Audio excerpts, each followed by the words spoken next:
Alors, ce que je voudrais qu'on aborde maintenant, c'est l'étude d'une situation paradoxale en relativité restreinte. Je vais vous décrire une situation, je vais décrire une petite histoire qui, selon le point de vue depuis lequel on la raconte, semble donner des résultats différents. Alors, il y en a plusieurs versions. J'avais commencé à évoquer ça en cours quand j'ai parlé de faire rentrer une règle d'une certaine longueur dans une boîte plus petite. Ici, je vais prendre Alors ici, je vais plutôt considérer une autre situation, plutôt qu'une règle et une boîte. Je vais considérer un train qu'on essaye de faire rentrer dans un tunnel. Et la question qu'on se pose est la suivante. Imaginez qu'on ait un train, ça, qui, à l'arrêt, fait une longueur de 100 mètres. Je vais appeler cette longueur L-train. L-train, c'est la longueur au repos du train, qui fait 100 mètres. Ce train, on va le mettre en mouvement à une vitesse importante ici pour que les effets relativistes soient bien marqués. Et on va vouloir le faire rentrer dans un tunnel qui a pour longueur 90 mètres. Voilà. Du point de vue de la physique classique, c'est quelque chose qu'on ne peut pas faire. Le train de 100 mètres ne peut pas rentrer là-dedans. Si on essaye de l'y mettre, c'est un bout qui va dépasser là ou qui va dépasser là, mais voilà.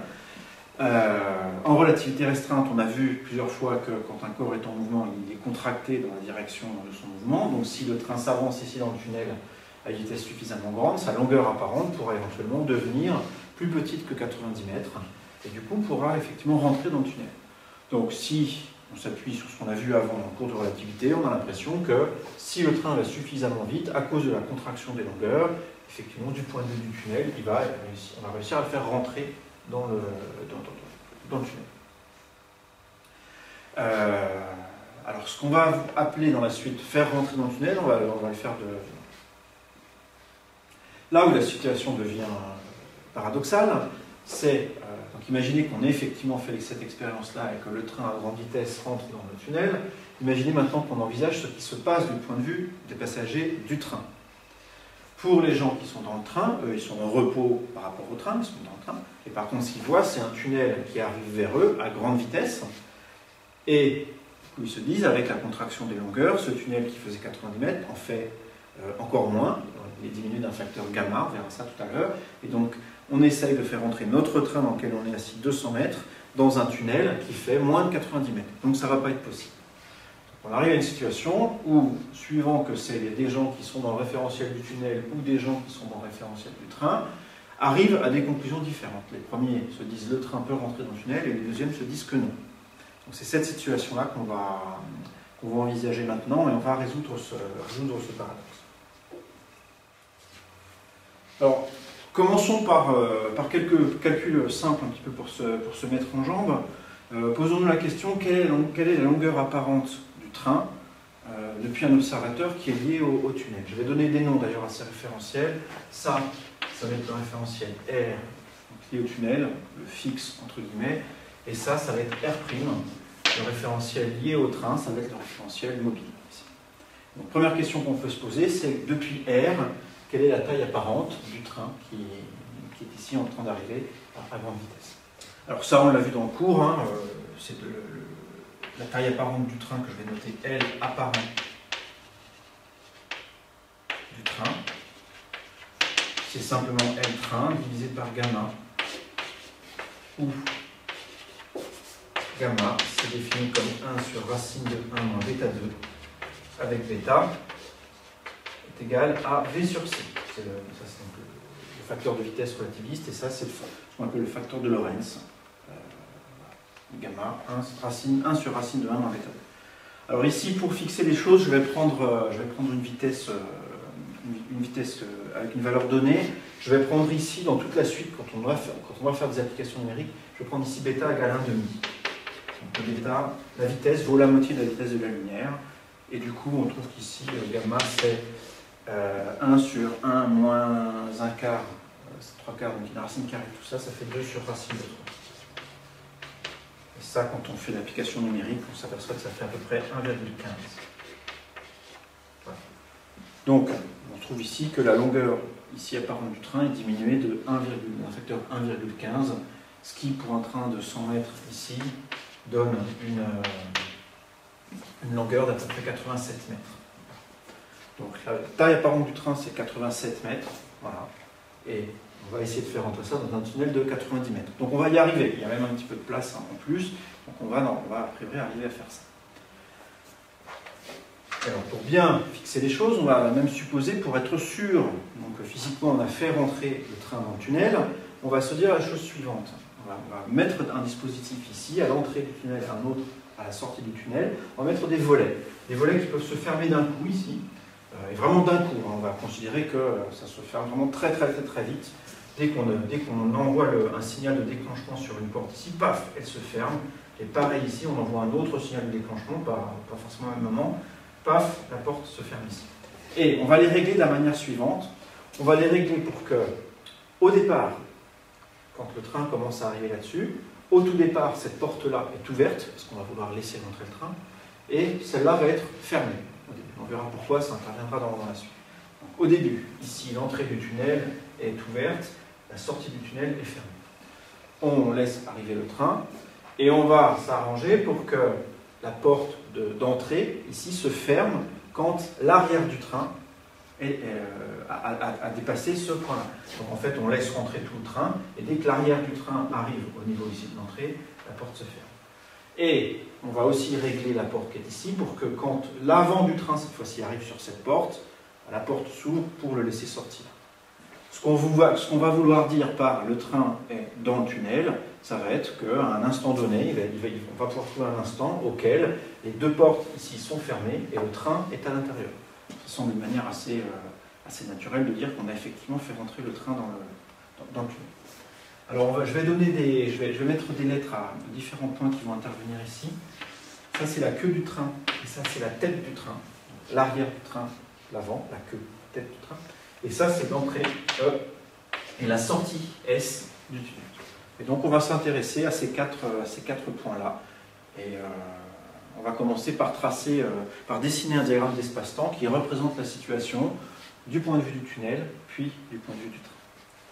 Alors c'est parti, je commence par décrire la situation du point de vue du tunnel. Alors ça je l'efface pour l'instant. Pour commencer du point de vue du tunnel, depuis le référentiel du coup que j'appelais R dans ce qui précède.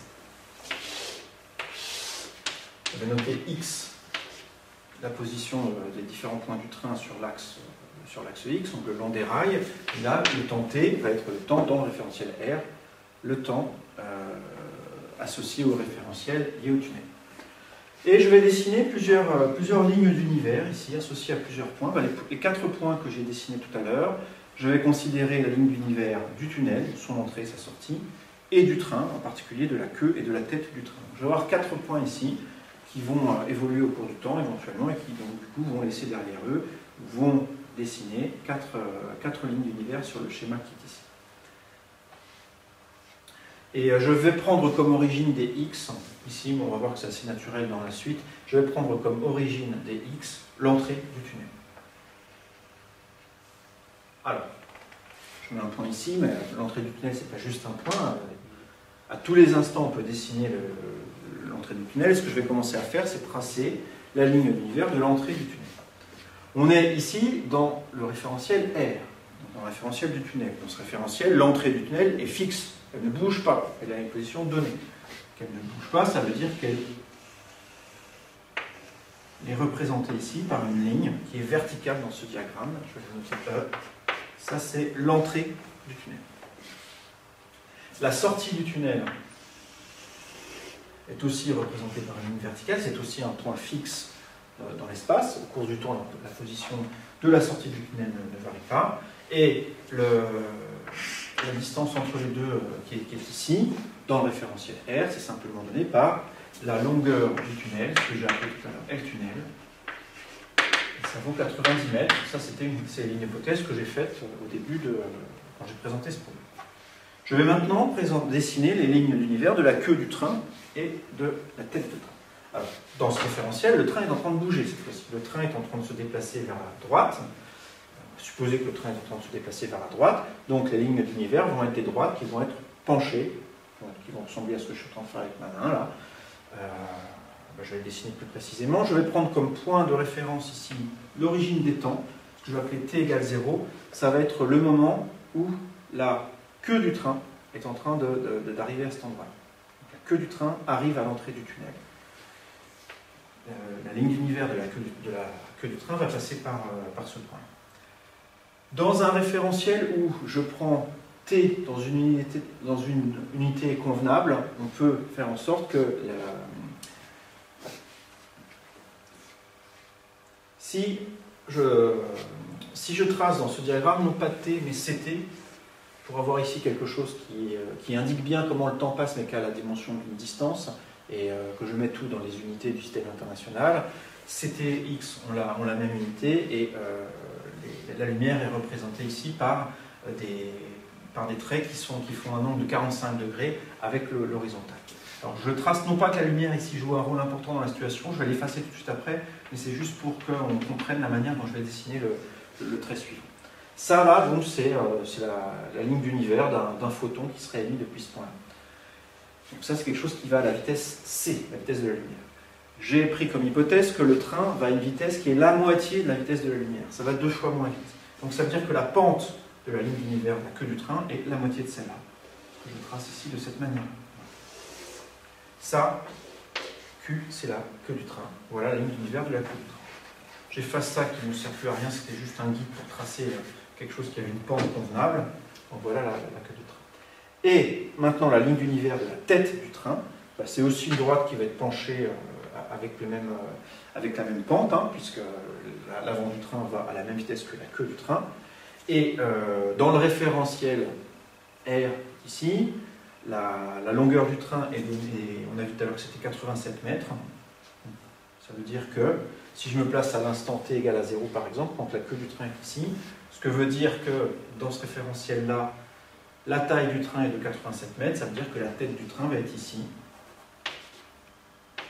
à 87 mètres de la queue du train. Et donc je me retrouve avec une ligne d'univers qui fait ça. Ça, c'est la ligne d'univers de la tête du train. La distance qui est ici, ça c'est L train sur gamma. C'est ce qu'on a calculé tout à l'heure. Alors, je vais rajouter une information sur ce diagramme. Je vais aussi rajouter l'information suivante. Je vais aussi rajouter l'information qui indique si les portes à l'entrée et à la sortie du tunnel sont ouvertes ou fermées. Je vais mettre en pointillé les parties de la ligne d'univers de l'entrée et de la sortie sur laquelle les portes sont ouvertes.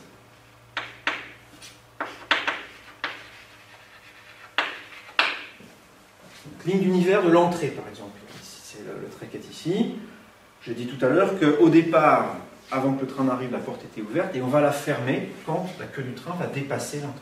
Donc, au départ, c'est-à-dire bien vers le bas, là, avant que le train n'arrive, la porte est ouverte. Donc c'est des pointillés ici, ici, ici, ici. Ça, je peux l'effacer, c'est des pointillés jusque-là.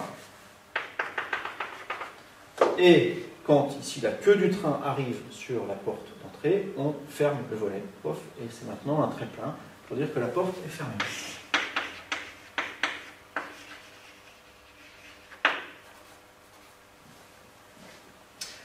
Même chose maintenant pour la porte de sortie ici. Donc elle, la porte de sortie au départ, elle est fermée et on va l'ouvrir juste quand la tête du train arrive dessus. Donc au départ, elle est fermée, fermée, fermée, fermée, fermée, fermée, fermée. Et ici, la tête du train arrive sur la porte et juste au dernier moment, avant que le train ne s'écrase lamentablement dessus, on ouvre la porte et voilà. Donc c'est à cet instant-là ici, que je matérialise de façon bien visible, que s'ouvre la porte de sortie du tunnel. Et là, c'est là où se ferme la porte d'entrée du tunnel. Dans le référentiel du tunnel, dans ce référentiel R, on voit qu'effectivement, on a réussi à faire tenir le train dans le tunnel, et on le voit ici, dans ce diagramme-là, par le fait qu'il existe certains temps auxquels l'ensemble du train est à l'intérieur du tunnel, les deux portes entrée et sortie étant fermé. On voit que ici, entre ce temps-là et puis ce temps-là, entre ces deux temps-là, les deux portes entrée et sortie du tunnel sont fermées et le train, ici, le trait rouge, se situe bien à l'intérieur du tunnel. Donc le train est à l'intérieur du tunnel. Une question qu'on peut se poser ici, et on va voir qu'elle interviendra dans un calcul qu'on va faire juste après, c'est pendant combien de temps, effectivement, le train reste à l'intérieur du tunnel. C'est-à-dire, en fait, ce que je suis en train de demander, c'est quel est le temps qui s'écoule entre ce moment-là, en fait, c'était égal à 0, et puis l'instant ici où la porte de sortie s'ouvre pour laisser passer le train. Donc je me pose la question, quel est le temps qui est ici? Il y a plusieurs manières de le voir, mais une manière qui semble assez simple ici, c'est de voir que la distance entre la tête du train et la sortie du tunnel, ici à t égale à 0, elle est donnée par la différence de deux longueurs que j'ai écrites au tableau. Tout ça, c'est la longueur du tunnel, tout ça, c'est la longueur du train au repos divisé par gamma. Donc la distance qui est ici, là, ça c'est simplement donné par L tunnel moins L train sur gamma. Et on veut savoir en combien de temps est-ce que cette distance-là est parcourue, sachant que le train se déplace à la vitesse c sur 2. Donc le temps que je suis en train de chercher, je vais l'appeler TS, le temps de sortie, est donné par 1 sur la vitesse du train fois ça. La vitesse du train, je l'ai appelé V, donc c'est 1 sur V fois tout ça, le TS. Ce qui, en mettant la vitesse c sur 2, ça fait 2 sur c, L du tunnel, moins L train sur gamma. Donc ça c'est la formule plus générale, quelle que soit la vitesse V, et ça c'est effectivement l'application numérique pour V égale C sur 2. On voit qu'ici TS est bien positif, ça arrive vraiment après T égale à 0, ça va être positif si la longueur du tunnel est plus grande que le train sur gamma. C'est-à-dire si effectivement le train, ça c'est la longueur apparente du train en mouvement, donc si effectivement la longueur apparente du train est plus petite que la longueur du tunnel, on arrive bien à faire entrer le train dans le tunnel et le temps qui est ici est positif. Je vais maintenant considérer cette même situation physique, la même, mais vue depuis les gens qui sont dans le train. Et je vais pour ça faire un autre diagramme d'espace-temps, dessiner un autre diagramme d'espace-temps, cette fois-ci depuis R'. Ce sont maintenant ici des coordonnées primées qui apparaissent partout, x' et ct', et je vais de nouveau tracer les 4 lignes d'univers, des 4 points qui m'ont intéressé ici, E, S, Q et T. Donc les plus simples à tracer cette fois-ci, c'est la queue du train et la tête du train, puisque dans le référentiel du train, ce sont deux points qui sont immobiles. Donc c'est parti, la queue du train est représentée par cette ligne-là, et la tête du train est représentée aussi par une ligne verticale. Et on a ici la distance entre les deux qui est donnée par la longueur du train. Je vous rappelle que ce que j'ai noté comme ça, le train c'était la longueur au repos, c'était le 100 mètres de tout à l'heure. Donc on a ici 100 mètres entre ces deux points, entre ces deux lignes sur ce diagramme d'espace. Maintenant je vais dessiner les lignes d'univers de l'entrée du tunnel et de la sortie du tunnel. Depuis le référentiel du train, qu'est-ce qu'ils voient les gens dans le train? Ils voient un tunnel qui leur arrive vers eux à la vitesse V égale C sur 2. Donc ils voient un tunnel qui va dans cette direction-là. En prenant la même origine que tout à l'heure, l'entrée du tunnel va passer à cet endroit-là et à cet instant-là. L'entrée du tunnel se déplace vers la gauche à la vitesse C sur 2. C'est donc représenté par un trait qui a la même pente que le trait rouge de tout à l'heure. Ça, c'est l'entrée du tunnel, vue depuis R'. De la même façon, la sortie du tunnel, ça va être aussi à toute droite qui a cette même pente. Et la question qu'il faut que je me pose maintenant, c'est où est-ce que je la fais démarrer? Où est l'origine de cette autre ligne d'univers? À quelle distance de la première je la trace? Bon, ça, il faut se rappeler que du point de vue de R', la longueur apparente du tunnel, c'est la longueur au repos divisée par le facteur gamma. Et donc, on va avoir un point qui va être quelque part par ici, avec une distance ici entre ces deux événements donnée par L tunnel sur gamma.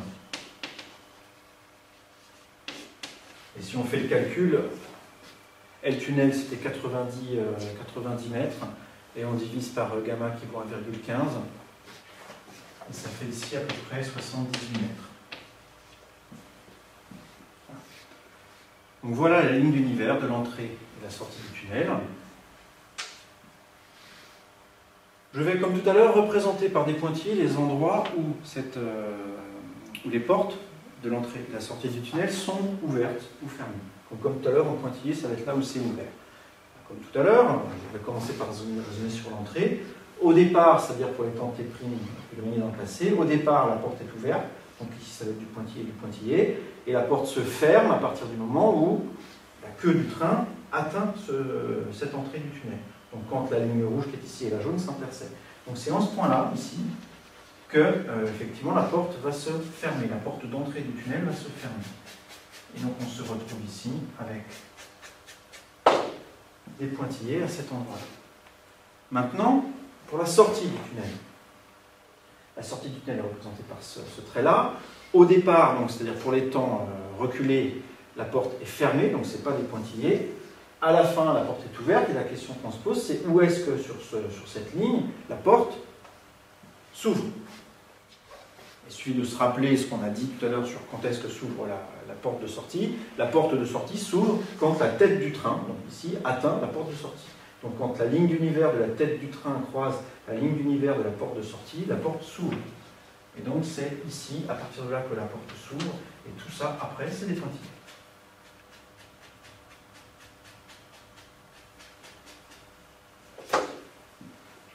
Voilà, donc ça c'est le diagramme d'espace-temps qui montre les mêmes événements qu'ici, mais vus depuis le référentiel du train. Et là, on voit quelque chose d'intéressant ici. On voit que à aucun moment, il n'existe pas de temps T', à aucun moment, les deux portes d'entrée et de sortie du tunnel ne sont fermées en même temps. Ici, au-dessus de cette ligne-là, il y a la porte d'entrée qui est fermée et celle de sortie qui est ouverte. Là, elles sont toutes les deux ouvertes. Et là, il y en a une d'ouverte et une de fermée. Il n'y en a jamais deux de fermées, comme c'était le cas dans ce référentiel. Donc ici, on voit qu'effectivement, dans la mesure où les deux portes ne sont pas fermées en même temps, on ne va pas pouvoir dire que le train a été enfermé dans le tunnel. Ce n'est pas possible. Deux portes, il y avait forcément une porte ouverte. Et on voit effectivement ce qui se passe ici du point de vue du référentiel du train. Je vais parler ici des deux personnes, celle qui est à la queue du train et celle qui est en tête de train. On va d'abord commencer par celle qui est en queue de train. Pour elle, l'entrée du tunnel ici se trouve loin vers l'avant. Enfin, oui, elle n'a pas encore atteint le tunnel. Au cours du temps, la porte d'entrée du tunnel s'approche. C'est ce qui se passe, ça s'approche, elle est ouverte, ça s'approche. Et dès que la porte arrive au niveau donc, de la queue du train, la porte se ferme. Donc la personne à la queue du train voit arriver un tunnel ouvert, toc, et puis une fois que c'est passé, pof, la porte se ferme, et derrière elle, une porte fermée. Et elle peut noter avec sa montre les instants auxquels ça s'est passé. Elle va noter que ça s'est passé ici à t égale 0, t' égale 0 sur ce diagramme. Maintenant, pour la personne qui est en tête de train. La personne en tête de train, elle, donc, aux instants reculés ici, voit aussi arriver la porte d'entrée, qui est ouverte, passe la porte d'entrée qui reste ouverte, il faut la laisser ouverte pour que le reste du train puisse passer. La porte d'entrée du tunnel continue à défiler vers l'arrière. Pendant ce temps-là, la porte de sortie du tunnel s'approche, elle est fermée. Et à ce moment-là, ici, juste quand la tête du train atteint la porte de sortie s'ouvre. Et effectivement, la personne peut passer, la personne qui est à cet endroit dans le train peut passer et puis sortir du tunnel. Et quand la personne note sur sa montre les instants auxquels c'est arrivé, eh ben, elle note ici que c'est arrivé pour un temps négatif. Le temps qui est ici, T', donc je vais appeler T'S. Donc T'S, c'est le temps qui est là. Ce temps-là est effectivement négatif. Et donc quand les deux personnes vont, bien après avoir passé le tunnel, se retrouver à la voiture barre et puis comparer leurs histoires, il y en a un qui va dire moi à t égale 0, je suis passé l'entrée du tunnel, la porte s'est fermée, et lui va dire à t' égale moins quelque chose, j'ai passé la sortie du tunnel et la porte s'est ouverte. Voilà. On va calculer le t'S qui est ici de deux manières différentes, juste parce que c'est intéressant effectivement de voir deux approches qu'on peut avoir pour calculer ça. Mais avant, je voudrais vraiment insister sur quelque chose. La question qu'on se posait au début, c'est est-ce qu'on peut faire rentrer le train dans le tunnel? il faut bien se rendre compte que cette phrase ici fait intervenir la notion de simultanéité. Quand on veut dire faire rentrer un train dans un tunnel, ça veut dire quoi? Ça veut dire faire rentrer le train dans le tunnel, ça veut dire être dans une situation où, à un instant donné, l'avant du train, l'arrière du train et tout ce qui est entre les deux sont bien contenus dans le tunnel. Dans cette phrase, il y a nécessairement à un instant donné. Donc ce n'est pas du tout étonnant que la réponse à cette question dépende du référentiel. La simultanéité n'est pas quelque chose d'absolu. Les événements peuvent être simultanés dans un référentiel mais pas dans un autre. Et ce qu'on observe ici, c'est que la réponse qu'on donne à la question dans le référentiel R, est-ce que le train rentre dans le tunnel, c'est oui. Ici, c'est non. Et il n'y a absolument pas de paradoxe en fait. C'est juste pas quelque chose d'absolu. La notion de faire rentrer un train dans un tunnel. Voilà, ça dépend du référentiel. Alors, on va calculer ce T'(S) là de deux manières différentes. La première, on va utiliser les transformations de Lorentz. Vous vous rappelez qu'on a vu que les coordonnées dans un référentiel prime sont reliées aux coordonnées dans un référentiel initial par ça. Voilà. Et donc, on va appliquer cette transformation de Lorentz. On pourrait écrire celle avec x', mais elle ne va pas nous servir ici. C'est normalement T' qu'on cherche ici. Et donc, la coordonnée temporelle de l'événement en jaune qui est ici, là, T'(S), sont reliées aux coordonnées de ce même événement, celles qu'on avait dans l'autre référentiel tout à l'heure, par ça. Et on les a calculées, on les connaît, ces grandeurs. On a TS, c'est vraiment ce qu'on a calculé tout à l'heure. TS, c'est donné par 1 sur V, facteur de L tunnel moins L train sur gamma. Voilà, ça c'est ce qu'on a calculé tout à l'heure. Et XS, XS c'est l'abscisse de la sortie du tunnel. Et donc si l'entrée du tunnel a pour abscisse 0, on l'a pris comme origine tout à l'heure, XS c'est simplement la longueur au repos du tunnel. Donc ça c'est simplement donné par L tunnel. Voilà. Alors, quand on met tout ça ensemble, on trouve que C T'(S) est égal à gamma, facteur de C sur V, L tunnel, moins L train sur gamma, moins bêta, L tunnel. On va arranger ça un petit peu, puisque C sur V ici, c'est simplement 1 sur bêta.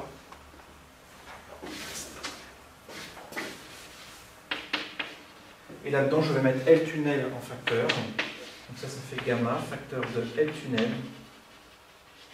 facteur de 1 sur bêta moins bêta.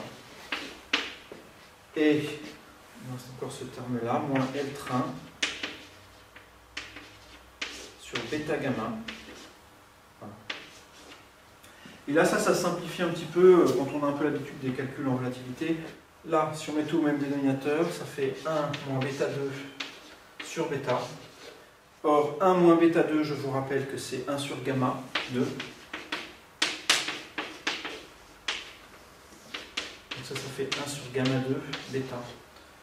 Et donc ça fait gamma facteur de L tunnel fois ça, c'est-à-dire L tunnel sur gamma 2 bêta, moins L train sur bêta gamma. Voilà, alors les gamma, ça se simplifie avec ça, et on peut mettre un bêta en facteur, et ça fait 1 sur bêta, facteur de L tunnel, sur gamma, moins L train.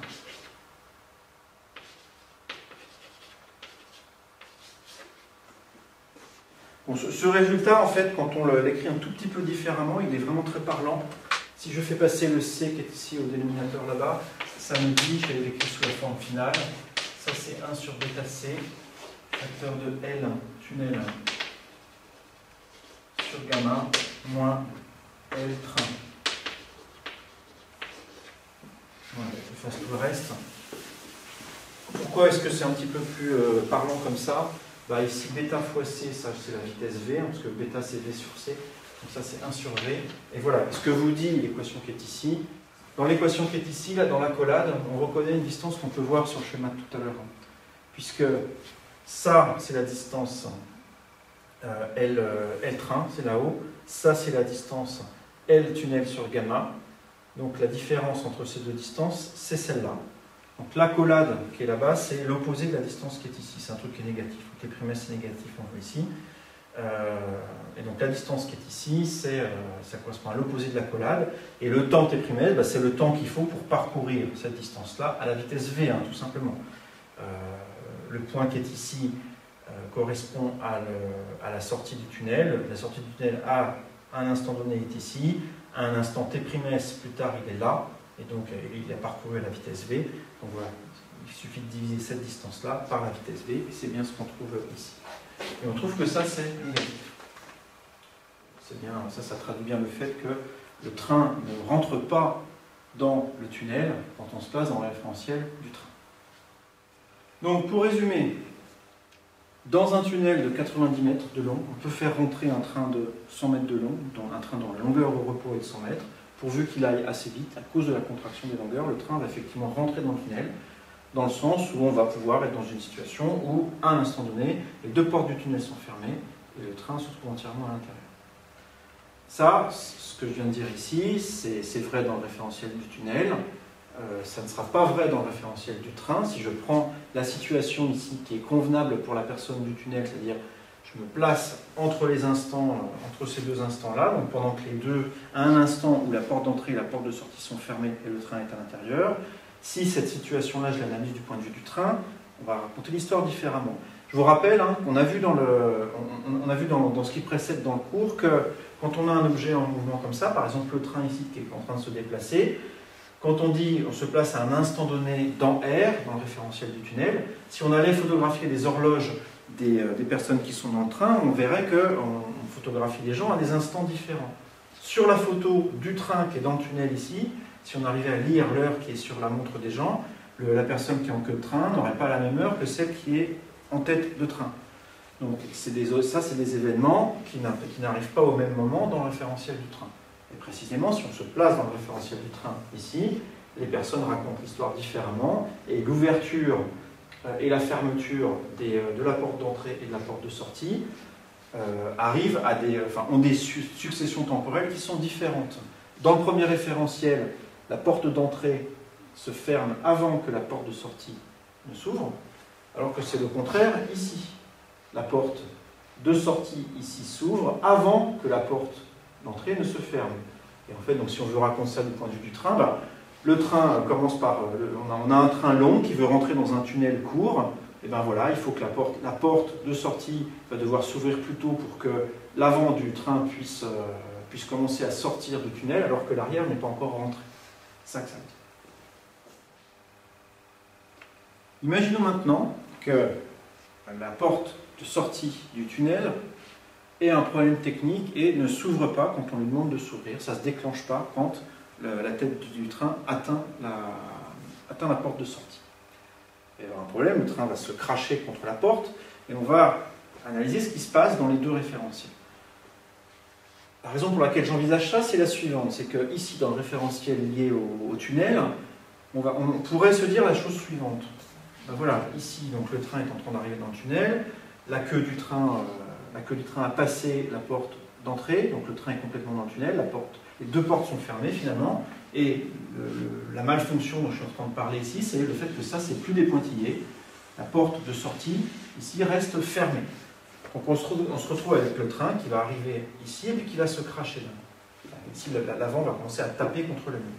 On pourrait se dire la chose suivante, si on raisonne un peu naïvement, se dire, tiens, là, du coup, le train va se mettre à l'arrêt, il va s'arrêter, puisqu'il cogne contre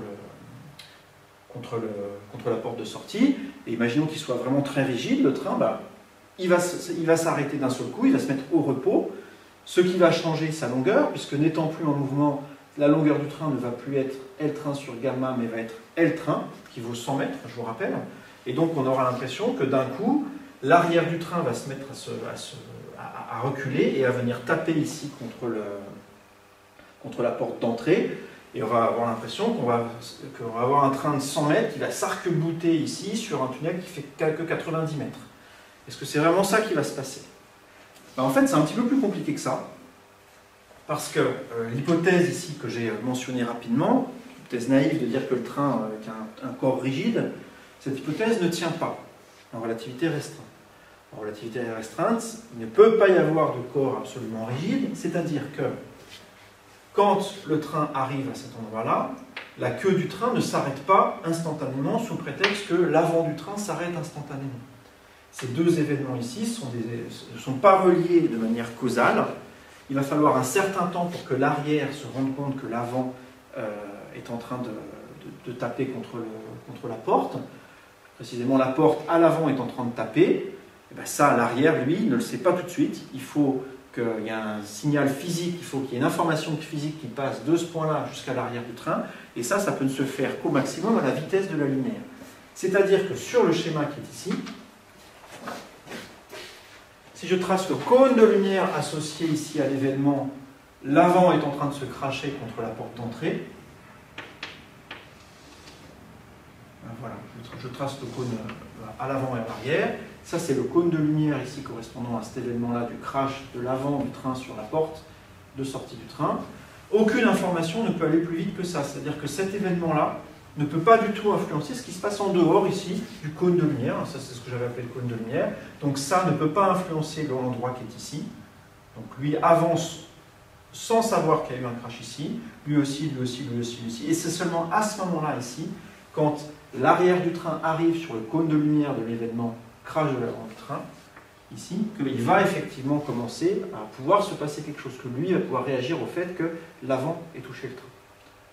Ce que je suis en train de dire ici, c'est que le train est en train de s'effondrer, de s'écraser contre la porte. Et il va s'écraser d'une manière qui ne peut pas, à l'issue du choc, avoir une taille plus grande que cette taille-là. C'est-à-dire que l'arrière, à la limite, ce qui peut se passer si effectivement le corps est extrêmement rigide, c'est dès que l'information du crash ici arrive sur la queue du train, ben la queue du train s'arrête, voilà, c'est bon, je ne peux pas aller plus loin parce que l'avant s'est arrêté, et du coup je me retrouve avec la longueur qui est ici pour le train qui s'est crashé. Et vous voyez que le train a forcément une longueur qui est plus petite, il s'est forcément écrasé d'une manière ou d'une autre.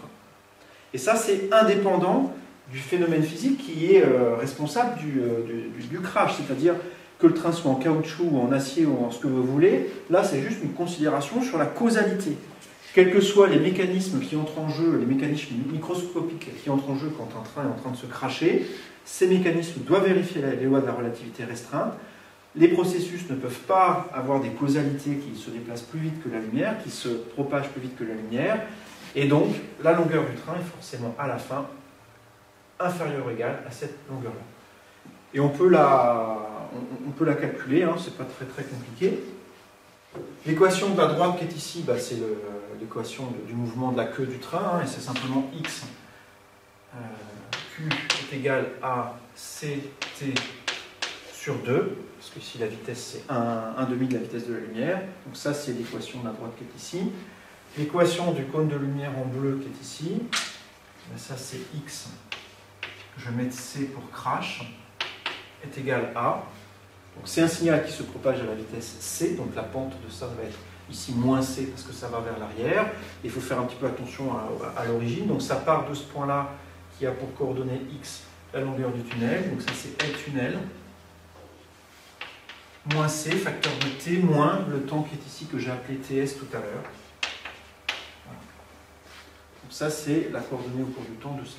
Et le point qui est ici, bah, c'est obtenu quand ces deux événements ici, quand ces deux lignes ici se croisent, donc on va égaliser ça à ça. Pour CT, on trouve l'expression qui est donnée sur impression maintenant sur la vidéo, et ça permet aussi du coup de calculer la longueur minimale du train ici. Je vais se demander de combien est-ce qu'effectivement le train s'est comprimé. Donc ça se fait aussi assez facilement, puisqu'on connaît la longueur du tunnel qui est ici. Avec le temps qu'on vient de calculer, on peut calculer la longueur qui est là facilement. Donc celles-là sont déduites par différence. Et on trouve là aussi du coup, ce qui est en train d'apparaître maintenant. Voilà. Maintenant, du point de vue de R', la tête du train ici croise l'entrée du tunnel, pof. Donc le train est en train de rentrer ici. La tête du train voit ensuite arriver la sortie du tunnel, qui ici ne se ferme pas, du coup, à cause du problème que je viens de dire, enfin, c'est ce qu'on suppose, voilà. Et donc ici, c'est plus des pointillés.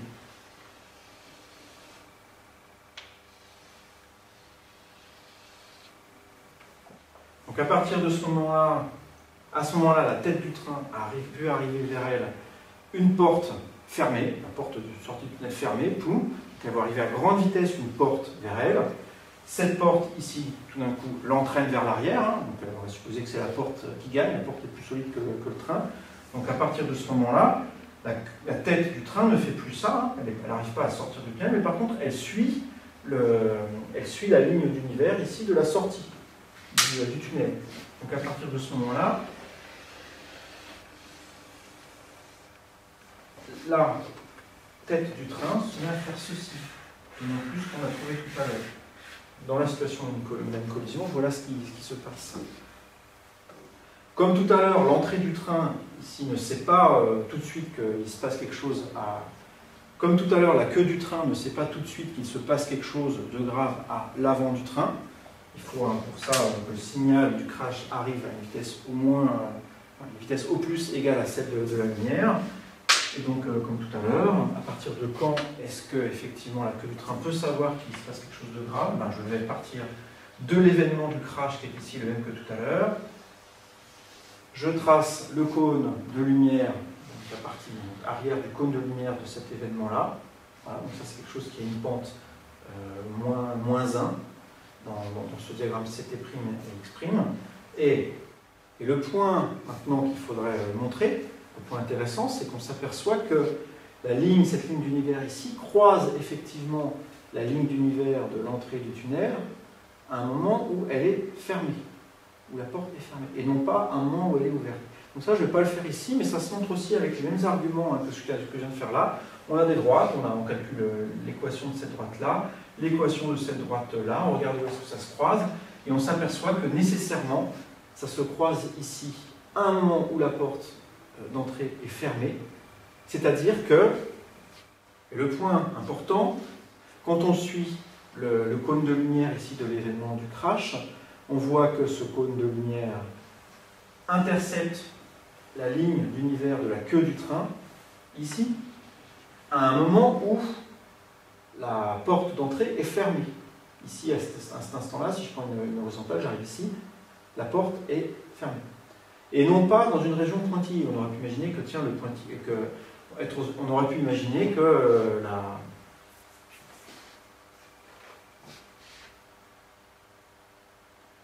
Ce qui veut dire que même dans la situation où le train serait le plus rigide possible, c'est-à-dire qu'à partir du moment où l'arrière sait que effectivement l'avant est en train de se cracher, l'arrière s'arrête d'un coup, voilà, ça veut dire que la longueur du train après le crash va être donnée par cette longueur-là. On voit qu'elle est plus petite que la longueur du tunnel. Et que donc le crash a bien lieu complètement à l'intérieur du tunnel. Et ça, il faut que ça soit effectivement le cas dans les deux situations, c'est-à-dire que quelqu'un qui veut faire un rapport de ce qui s'est passé après le crash, il va dire dans les deux cas, voilà, j'ai des portes qui sont fermées, une porte avant, une porte arrière du tunnel qui sont fermées, et j'ai à l'intérieur un train qui est crashé. Si on avait une situation dans laquelle le crash laissait tout le train à l'intérieur du tunnel et dans l'autre laissait une partie du train dépasser du tunnel, on verrait que les deux personnes qui décriraient la scène post-crash décriraient des choses différentes. Il y en aura un qui dirait moi je suis à l'extérieur, je vois juste deux portes fermées, pof, je rentre dans le tunnel et puis je vois un train à l'intérieur, alors que l'autre dirait moi je vois un tunnel avec un bout de train qui dépasse. On aurait deux descriptions différentes de la même scène. Voilà. Et là, ça serait effectivement paradoxal. Ici, ce n'est pas le cas. Dans les deux situations, à la fin du crash, effectivement, le train se trouve entièrement à l'intérieur du tunnel. Et ça, c'est essentiellement à cause du fait qu'il n'existe pas de corps rigide en relativité. Si vous avez un objet en mouvement et que vous essayez de l'arrêter en immobilisant une de ses extrémités, l'autre extrémité ne peut pas s'arrêter instantanément. L'autre extrémité va continuer son chemin et ne peut s'arrêter que quand l'information disant qu'on a arrêté l'avant de l'objet puisse arriver jusqu'à l'arrière. Donc ça, c'est des notions qui finissent par être un peu subtiles. Je pense qu'on aura l'occasion d'y revenir. Et puis n'hésitez pas à me poser des questions sur tout ça. Ça vaudra peut-être le coup, effectivement, que vous me posiez des questions et que je revienne sur certains points, qu'on fasse un échange sur ça, parce que c'est effectivement des choses qui sont quand même pas très très simples.